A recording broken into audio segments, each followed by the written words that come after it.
کی جانب سے جب مجھ سے کہا گیا کہ آپ کو بھی اس میں کچھ کہنا ہے، میں یہ سمجھ رہا تھا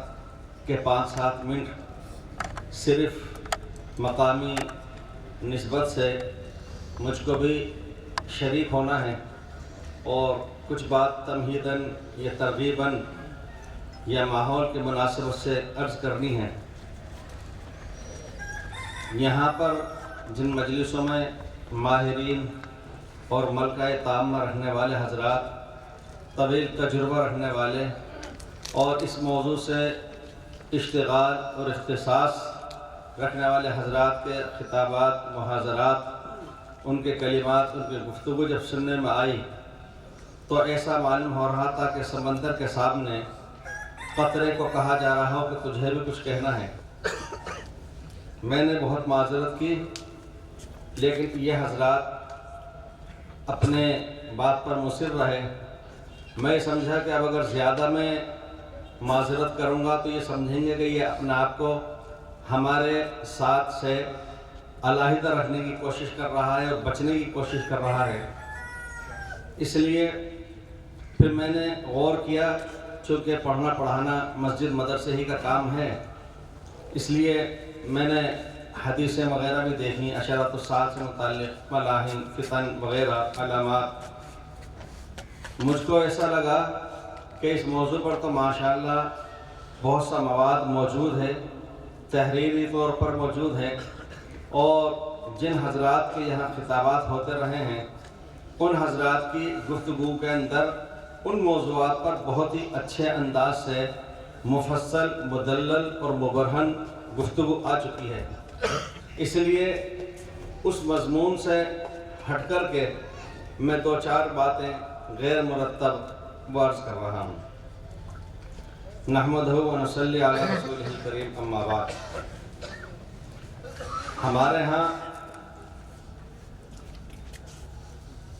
حضرات مفتیان کرام بہت زیادہ اجتناب اور احتراز برتتے رہے ہیں اس بات سے کہ کسی بھی شخص کی تکفیر کی جائے۔ تفسیق سے بھی بچتے رہے ہیں، تذلیل سے بھی بچتے رہے ہیں، اور انتہائی درجے کی مجبوری میں جب اس کی سوا کوئی دوسرا چارہ کار نہ رہے تب جا کر کے تمام تر دلائل مہیا ہو جانے کے بعد ان کا قلم اٹھتا ہے اور وہ تکفیری فتویٰ صادر فرماتے ہیں، اس کے بغیر نہیں۔ بزرگوں کے اندر میں نے سن 5 ہجری میں دارالعلوم ندوۃ العلماء میں مولانا محمد عارف ندوی سنبھلی صاحب کے درس میں یہ سنا تھا۔ انہوں نے تو نام لے کر کے بھی کہا تھا، اور جس مکتب فکر کے لیے میں کہنا چاہ رہا ہوں اس کا نام انہوں نے لیا تھا جو مجھے یاد ہے، لیکن چونکہ ابھی ہم جس موضوع سے متعلق ہیں وہ بالکل اسلام اور کفر کے درمیان والا مسئلہ چل رہا ہے، اس لیے میں اس کا نام نہیں لے رہا۔ تو انہوں نے فرمایا کہ میں نے ان عقائد کے بارے میں حضرت مفتی محمود حسن گنگوہی صاحب سے گفتگو کی کہ یہ عقائد رکھنا کیسے ہیں، تو انہوں نے فرمایا کفری عقائد ہیں۔ تو انہوں نے کہا پھر آپ اس فرقے کی تکفیر کیجئے، فتویٰ دیجئے کہ یہ کافر ہے۔ تو مفتی محمود حسن صاحب نے منع کر دیا کہ نہیں، ہمارے اکابر نے ان پر ابھی کفر کا فتویٰ نہیں لگایا ہے۔ بہرحال وہ جو معلومات رکھتے تھے اس اعتبار سے وہ مصر تھے کہ تکفیر کر دی جائے، لیکن تکفیر بھی ہر موقع پہ ہر بات پر نہیں کر دی جاتی، اس کے لیے بہت ہی دلائل قویہ ہونا ضروری ہیں۔ صرف ایسا نہ ہو کہ وہ اہل سنت والجماعت اور اس کے غیر کے درمیان کا معاملہ ہو، وہ خالص اسلام اور کفر کا ہونا چاہیے، تب جا کر کے وہ کفر کا فتویٰ صادر فرمایا کرتے ہیں، ورنہ نہیں کیا کرتے۔ تو مفتی محمود حسن صاحب نے اس وجہ سے اور ان کے اکابر نے، ہمارے اکابر کے اکابر نے اس وجہ سے تکفیر نہیں کی تھی کہ وہ لوگ کہیں کچھ ایسی تعویل کر بیٹھتے تھے جس کی وجہ سے ایک دم تکفیر نہیں کی جا سکتی تھی۔ تو ہمارے ہاں کسی کی بھی تکفیر سے انتہائی اجتناب اور احتراز ہے۔ علامہ شامی رحمۃ اللہ علیہ نے جو 74 اشعار دستور مفتی پر لکھے ہیں، جن میں سے ایک شعر ہے وَكُلُّ قَوْلٍ جَاءَ يَنْفِي الْكُفْرَ عَنْ مُسْلِمٍ وَلَوْ ضَعِيفًا أَحْرَى، کہ اگر کوئی ضعیف تر قول بھی مل جائے اور مہیا ہو جائے تو تکفیر مسلم سے باز رہا جائے گا. یعنی اگر کوئی 99 وجوہات ایک طرف اور ایک وجہ بھی ہمیں مل رہی ہے تو ہم تکفیر سے اجتناب برتیں گے، احتیاط برتیں گے. چنانچہ علامہ ابن عابدین نے علامہ ابن نجیم مصری سے البحر الرائق کے حوالے سے نقل کیا ہے، باب المرتد سے، جو فتاوی صغرا سے نقل کیا تھا، کہ الکفر شیء عظیم فلا اجعل المؤمن کافرا متى وجدت روایت انه لا يكفر والذي تحرر انه لا يفتى بكفر مسلم امكن حمل كلامه على محمل حسن او كان في كفره اختلاف ولو كان روایت ضعیفة. یعنی میں کسی بھی ایمان والے کو کافر نہیں ٹھہراتا جب تک کہ مجھ کو کوئی بھی ایسی خواہ و ضعیف تر روایت ہو کہ جس کی بنا پر اس پر کفر کا فتویٰ نہ لگایا جائے تو میں بھی کسی کو کافر نہیں ٹھہرایا کرتا. اگر اس کا کلام کسی اچھے محمل پر قائم کیا جا سکتا ہو، محمول کیا جا سکتا ہو، تو وہ صورت اختیار کر لی جاتی ہے اور اس کو بچانے کی کوشش کی جاتی ہے. تو ایک طرف تو یہ معلوم ہوا کہ ہمارے ہاں دارالافتاء سے فتویٰ دینے میں، خاص کر جبکہ وہ تکفیر سے متعلق ہو، انتہائی اجتناب برتا جاتا ہے، احتراز برتا جاتا ہے. حضرت مولانا شاہد صاحب نے حضرت گنگوئی رحمۃ اللہ علیہ سے متعلق تحریر فرمایا ہے کہ جامعہ مظاہر العلوم سہارنپور کے مربی و روحانی سرپرست اعلیٰ حضرت مولانا رشید احمد گنگوئی رحمۃ اللہ علیہ چونکہ نہ صرف ہندوستان بلکہ عالم اسلام کے دینی و علمی حلقوں میں امام الفقہ بلکہ اس سے بڑھ کر وہ فقیہ النفس کہلاتے تھے. آپ کسی بھی شخص کے کفر اور مرتد ہونے کا فیصلے کو مکمل احتیاط اور تحقیق حال کے بعد صادر فرمایا کرتے تھے. چنانچہ مرزا قادیانی کے خلاف بھی آپ نے یکدم کفریہ فیصلہ صادر نہیں فرمایا تھا، بلکہ جیسے جیسے اس کے دعووں میں تبدیلی ہوتی چلی گئی، حضرت گنگوئی کے فتاویٰ اور فرمودات میں بھی آہستہ آہستہ سختی اور شدت پیدا ہوتی چلی گئی. چنانچہ آپ نے سب سے اول اس کو مجنون ہونے کا، دماغ میں فطور اور القاء شیطانی کا اور اس کے متبعین کے گمراہ ہونے کا اور پھر دجال و کذاب ہونے کا فیصلہ کرتے ہوئے آخر میں اس کے کافر اور دائرہ اسلام سے خارج ہونے کا مکمل و مدلل فیصلہ صادر فرمایا. اور عام مسلمانوں کی آگاہی کے لیے اس کو اشتہار کی شکل میں بھی کثیر تعداد میں شائع کرایا. یہ بہت حضرات جانتے ہیں کہ مرزا غلام احمد قادیانی بھی شروع میں رسالہ الفضل جب نکالتا تھا تو اس کے اندر اسلام کی حمایت میں لکھا کرتا تھا، وہ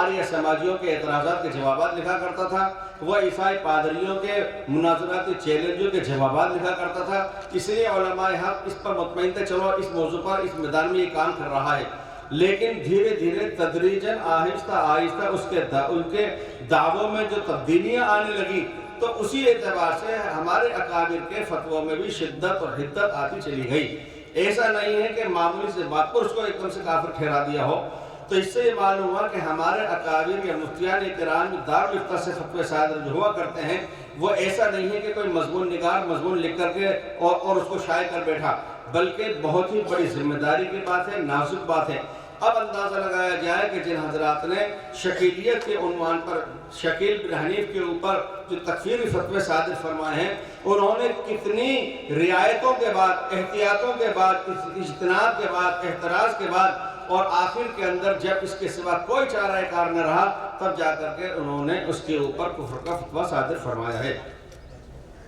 تو ایک طرف تو ہمارے ہاں اس سے احتیاط اور اجتناب بتلایا گیا کہ تکفیر مسلم نہ کی جائے، اور دوسری طرف ہمیں یہ بھی کتابوں میں ملتا ہے، مشکات شریف کے اندر ہے، یحمل ھذا العلم من کل خلف عدول، ہر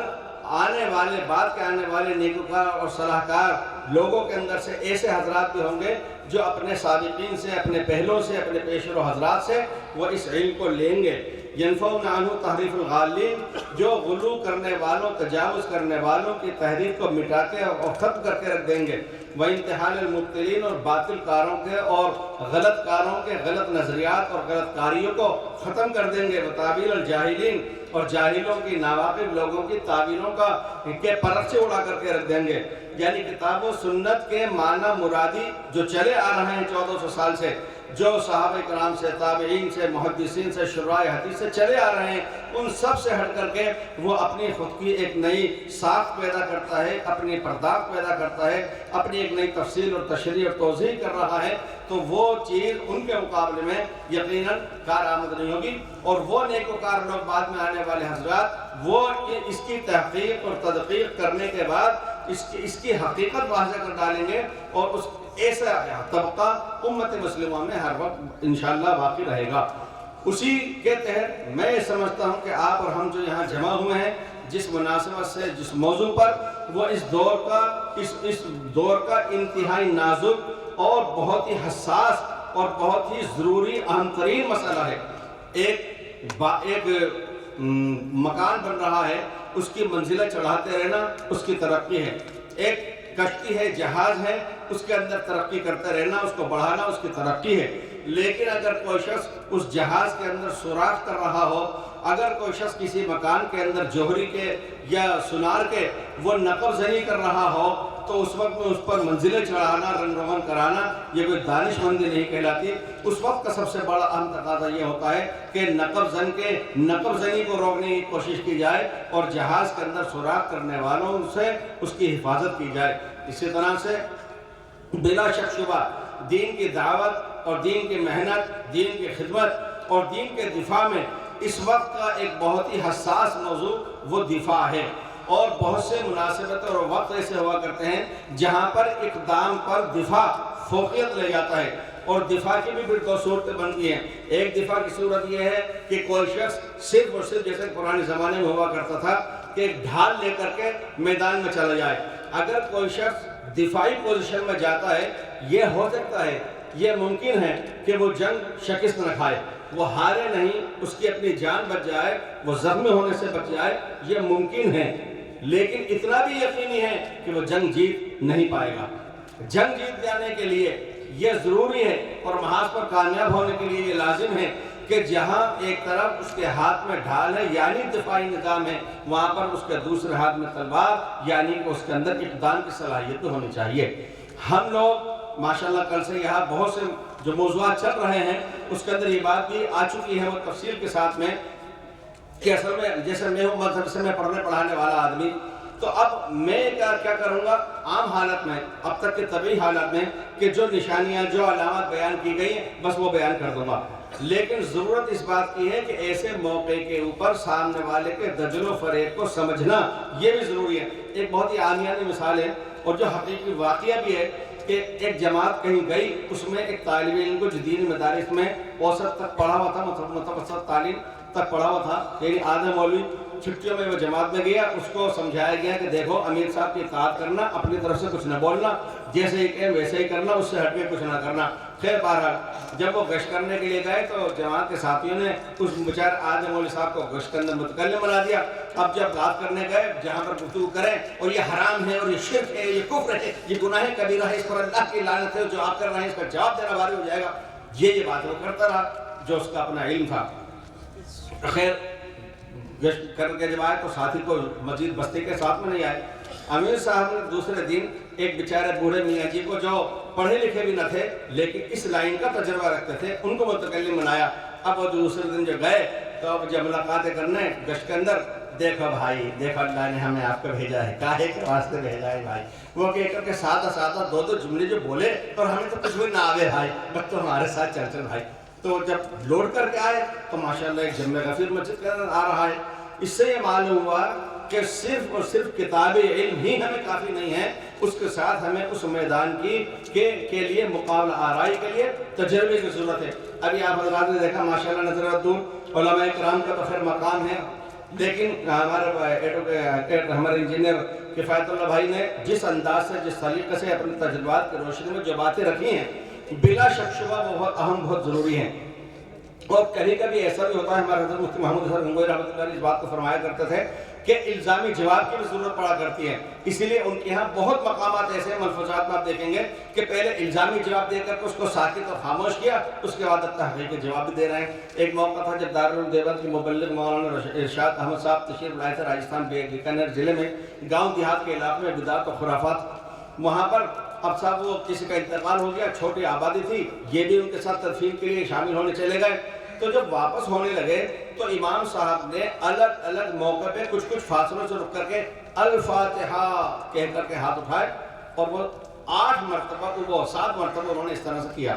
خیر جب واپس آ گئے تو مولانا ارشاد احمد صاحب نے فرمایا بھائیو امام صاحب سے چوک ہو گئی۔ وہ کیا چوک ہو گئی کہ ایک الفاتحہ چھوٹ گئی، ایک الفاتحہ چھوٹ گئی، وہ کہنا تھی۔ امام صاحب نے کہا 7 دفعہ کہی تو ہے، 7 دفعہ کہی تو ہے۔ تو میں بھی تو یہ کہہ رہا ہوں کہ 7 دفعہ کہی ہے، آپ نے 8ویں دفعہ نہیں کہی، 8 دفعہ کہنا ضروری ہے۔ اس نے کہا کہاں لکھا ہے؟ اس نے کہا دکھا دیجئے 7 دفعہ کا کہاں لکھا ہے۔ تو کبھی کبھی ہمیں اس بات کی ضرورت، بھی انہوں نے دکھایا تھا ہمارے کفایت اللہ بھائی نے، کہ بات ایک منبر پہ بیٹھ کے بیان کر دینا وہ ہم لوگوں کے لیے آسان ہے، لیکن اگر ان لوگوں سے، ان کے پیروکاروں سے،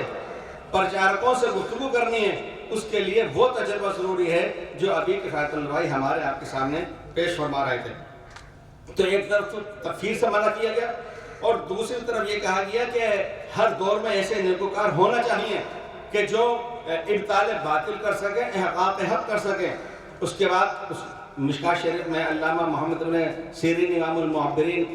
تابعین کا قول نقل کیا گیا، ان ھذا العلم دین فانظروا عمن تاخذون دینکم۔ یہ کس کے لیے ہے؟ یہ ظاہر ہے، بظاہر یہ ان لوگوں کے لیے ہے کہ جو علوم عالیہ پڑھ چکے ہیں، علوم عالیہ پڑھ رہے ہیں، اور کم از کم درجے میں یہ کہ وہ آدھے سے زیادہ تو عالم ہو چکے ہیں۔ مشکاۃ شریف، ریاض الصالحین، الادب المفرد وغیرہ تو کم سے کم پڑھ ہی رہے ہیں ان حضرات، اور اگر دور حدیث تک میں ہے تو پھر اور بھی زیادہ۔ تو حدیث لینے والوں کے لیے کہا گیا ہے کہ آپ جس شیخ سے حدیث لے رہے ہیں پہلے اس کو اچھی طرح سے جانچ پڑتال کر لو، وہ کیسا آدمی ہے، اس کے عقائد، اس کے نظریات، اس کے اعمال وہ کس طرح کے ہیں۔ یہ دین ہے، یہ نجی جانکاری اور معلومات کا نام نہیں ہے کہ ہر کسی سے کوئی جانکاری لے لے کے ساتھ دیوار پہ لکھا ہے تو وہ بھی لے لو۔ آپ اس کو دیکھو سمجھو۔ اگر علماء کے لیے اور حدیث حاصل کرنے والے حضرات کے لیے یہ اصول اور ضابطہ، یہ قاعدہ ہے کہ وہ جس سے حدیث لے رہے ہیں اس کی جانچ پڑتال کر لیں، کتنے تحیر اور تعصب کی بات ہے کہ ایک شخص عقائد لے رہا ہے، ایک جزوی مسئلہ یا کوئی فضائل یا عمل کی کوئی حدیث نہیں، بلکہ وہ عقائد لے رہا ہے،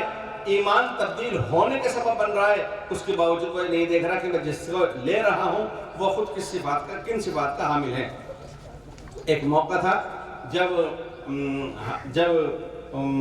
غلام محمد قادیانی کا جو بعد میں چل کے بڑا خلیفہ بنا تھا حکیم نور الدین بھیروی، یہ کتاب لکھی اور اس موضوع پر لکھ کر کے سہارنپور آئے۔ اس زمانے کے اندر شارح محشی بخاری مولانا احمد علی سہارنپوری رحمۃ اللہ علیہ، جنہوں نے بخاری شریف کا حاشیہ بھی لکھا ہے، کہ ان کے پاس آ کر کے کہا کہ اس کتاب پر آپ تقریر لکھ دیجئے۔ انہوں نے اور آپ چند پلٹے تو انہوں نے منع کر دیا کہ بھائی ایسا ہے کہ ایک مولوی عبدالرحیم صاحب ہیں امبالہ روڈ پہ، وہاں چلے جاؤ، ان سے لکھوانا۔ وہ اعلیٰ حضرت مولانا شاہ عبدالرحیم رائے پوری رحمۃ اللہ علیہ کے پہلے شیخ تھے، حضرت گنگوئی سے پہلے والے مولانا عبدالرحیم صاحب، انہی کے نام پر امبالہ روڈ سہارنپور پر ان کا مزار آج بھی ہے۔ انہوں نے یہ بات میں نے حضرت مفتی محمود حسن گنگوئی رحمۃ اللہ علیہ سے تو کئی دفعہ سنی، اور آج بھی جو وہاں پر قریب کے اندر ایک مدرسہ ادارہ چلاتے ہیں ان سے بھی یہ بات کئی دفعہ سنی۔ تو حکیم نور الدین بھیروی ان کے پاس آئے کہ اس کتاب پہ آپ کچھ لکھ دو۔ انہوں نے جو تھوڑے سے ادھر کے ادھر الٹے پلٹے تو انہوں نے معذرت کر دی کہ بھائی میں تو اس پہ نہیں لکھوں۔ تو اس نے کہا ہاں جی یہ تو ہمیں معلوم تھا کہ مولویوں کو تو ہم سے پرخاش ہے ہی، مرزا غلام احمد قادیانی سے ہم سے پرخاش ہے ہی، یعنی حسد جلن بغض عداوت ہے ہی۔ درویشوں کو بھی ہونے لگی ہے، کیونکہ وہ صوفی اور درویش کے نام سے زیادہ مشہور تھے۔ انہوں نے فرمایا کہ وہ ایسے دعوے کرے گا جو نہ رکھے جائیں گے نہ اٹھائے جائیں گے، یعنی بالکل بے سروپا دعوے کرے گا۔ اس زمانے تک اس نے وہ نظریات اور عقائد سامنے نہیں رکھے تھے جن پر بعد میں چل کر کے علماء نے تکفیر کی تھی۔ اس کا مطلب اکابر نے بھانپ لیا تھا۔ میں نے سنا ہمارے حضرت مفتی صاحب رحمۃ اللہ علیہ کے ملفوظات میں بھی ہے، حکیم نور الدین بھیروی جب حضرت گنگوئی کی خدمت میں آیا پہلی مرتبہ میں اور گفتگو ہوئی تو حضرت نے فرمایا بھائی تمہارے یہاں پنجاب میں کوئی ایسا شخص نمودار ہوا ہے جس نے نبوت کا دعویٰ کیا ہو؟ اس نے کہا کہ نہیں۔ پھر تعجب سے کہا کہ کوئی نبوت کا دعویٰ بھی کر سکتا ہے؟ کہ ہاں، اور پہلے پیروکار تم ہو گئے، اور یہ دنیا جانتی ہے بعد میں کہ پہلا خلیفہ بھی وہی بنا۔ قادیانیت میں اور شکیلیت میں بہت سی مناسبتیں، بلکہ گرو چیلا کے عنوان سے جو مفتی عمر صاحب نے ماشاءاللہ بہت اچھی باتیں، تجرباتی باتیں رکھی ہیں، اس سے ایسا لگتا ہے کہ شاید اس کی زمین اصل وہی ہے. یعنی زمین سے مراد جیسے کہا جاتا ہے کہ مصباح اللغات کی زمین المنجد ہے، یا کہا جاتا ہے کہ فتح و طاہر خانیہ کی زمین المحیط البرہانی ہے، یعنی سب کچھ تقریباً اس نے وہیں سے لیا ہے. تو ایسا ہوتا رہا ہے. اس وقت میں بعض ہمارے ساتھیوں میں سے اہل علم میں سے بھی یہ خیال گزرا کہ صاحب جہاں پر یہ کام لے کر کے چل رہے ہیں، اس کے اندر اہل علم جو کہلاتے ہیں وہ ہیں بے شک، لیکن کچھ ایسے حالات بھی ہیں کہ جو باضابطہ باقاعدہ مکمل طور پر عالم نہیں ہے. میں اچھی طرح سے جانتا ہوں اور آپ حضرات بھی جانتے ہیں، لیکن چونکہ موضوع نہیں ہے اس لیے تفصیل نہیں ہے کہ دنیا کے اندر بعض ممالک فتح کرنے والے بے اعتبار دعوت و تبلیغ وہ ہیں جو بنگلے والی مسجد سے عالم کی حیثیت سے بھی مشہور تھے، جن میں حضرت خود مفکر اسلام علیہ رحمۃ اللہ علیہ کا نام آتا ہے، مولانا ابراہیم کلیابی صاحب رحمۃ اللہ علیہ کا نام آتا ہے، اور مولانا داؤد صاحب نواتی علیہ رحمۃ کا نام آتا ہے. لیکن بہت سے ممالک جن میں خاص طور پر امریکہ اور یورپی ممالک ہیں، وہاں پر دعوت و تبلیغ کے کام کو کھڑا کرنے والے حضرات وہ تھے جو ڈاکٹر، انجینئر، وکیل ہیں. بلا شک شبہ ابھی میں سمجھتا ہوں کہ میرے ان عزیز ساتھیوں کو اور مخلص دوستوں کو یہ یقین ہو گیا ہوگا اور یہ اطمینان اور تشفی ہو گئی ہوگی کہ بے شک جو لوگ اس میں لگ کر کے، اس میدان میں لگ کر کے اچھا وسیع مطالعہ اپنا کر لیتے ہیں، تجربات ان کے بڑھ جاتے ہیں، تو وہ یہ کام کر سکتے ہیں. ایک بات میرے ذہن میں ہو رہی، میں اپنے پہ فٹ کر کے عرض کر دیتا ہوں. مثال کے طور پر میرے یہاں کوئی بڑا عالم قاری آ جائے، سری نماز ہوتی ہے تو میں ہی پڑھا دیتا ہوں، اور جہری نماز اگر ہوتی ہے تو میں کہتا ہوں جی آپ پڑھا دیں، میں تو قاری نہیں ہوں، آپ پڑھا دیں. یہ بات ہے کہ ہمارے جن اہل علم ساتھیوں کو یہ دل کے اندر کچھ احساس ہے کہ صرف اہل علم بڑے حضرات یہ کریں، اس کی بہت آسان سی ترتیب یہ ہے، وہ خود آ کر کے پہلی صف میں کھڑے ہو جائیں. امام خود ہی کہے گا قاری صاحب آپ ہی آگے بڑھ جائیے. تو اس کے لیے یہ بھی ایک مناسب اور موضوع صورتحال ہے. اصل میں ایک مسئلہ کیا ہے کہ یہاں میں آخری بات کر رہا ہوں، بس 1-2 منٹ کی ہے. یہاں ایک قاری معین صاحب تھے قریشان محلے میں، بہت بڑے ذمہ دار تھے. وہ ایک بات یہ کہا کرتے تھے کہ شہر جے پور کے لوگوں کے اندر اوپر کی سطح پہ سوچنے کی صلاحیت نہیں ہے، وہ صرف اپنی فیملی، خاندان تک کی سوچتے ہیں. سب سے بڑا ماہر وہ ہوگا اور وسیع ذہن وہ ہوگا جو اپنی برادری اور سماج تک سوچ لے. بس میں اس پر اضافہ کرتے ہوئے ایک جملہ اور بول رہا ہوں کہ ہم لوگ بھی جو بھی جس کسی تنظیم اور تحریک سے وابستہ ہے، مربوط ہے، وہ یہ سمجھتا ہے کہ وہ بھی اگر کچھ سوچتا ہے اور وقت دے سکتا ہے تو صرف اپنی اس تحریک اور تنظیم کی حد تک جس سے وہ خود جڑا ہوا ہے. یہ وہ مسائل ہیں جیسا کہ میں نے مثال دی کہ وہ سوراخ کیا جا رہا ہے، نقب زنی کی جا رہی ہے، تو یہاں پر دفاع مقدم ہو جاتا ہے. اس لیے میں سمجھتا ہوں کہ تمام حضرات کرام، علماء کرام، آپ حضرات جس خلوص سے، محبت سے اور جن مسائل اور آلام کو برداشت کرتے ہوئے یہاں تک تشریف لائے، ماشاءاللہ اللہ تعالیٰ قبول فرمائے. جے پور شہر بہت بڑا شہر ہے، یہاں اہل علم کی تعداد بہت اچھی ہے، ماشاءاللہ بہت مناسب ہے. اگر وہ حضرات اس بات کو اپنے دل پر لے لیں تو میں سمجھتا ہوں کہ ہمارے مفتی ظہیر صاحب، مفتی یحییٰ صاحب اور بھائی کفایت اللہ صاحب اور ان حضرات کو بہت حد تک حوصلہ افزائی بھی ہوگی اور مدد بھی ہوگی، معاونت بھی ہوگی. اللہ تعالیٰ شانہ مجھے اور آپ کو اس جگہ جمع ہونے کی، کہنے سننے پر عمل کرنے کی توفیق عطا فرمائے اور ہم کو قابلیت بھی عطا فرمائے، قبولیت بھی عطا فرمائے. والسلام علیکم ورحمۃ اللہ وبرکاتہ.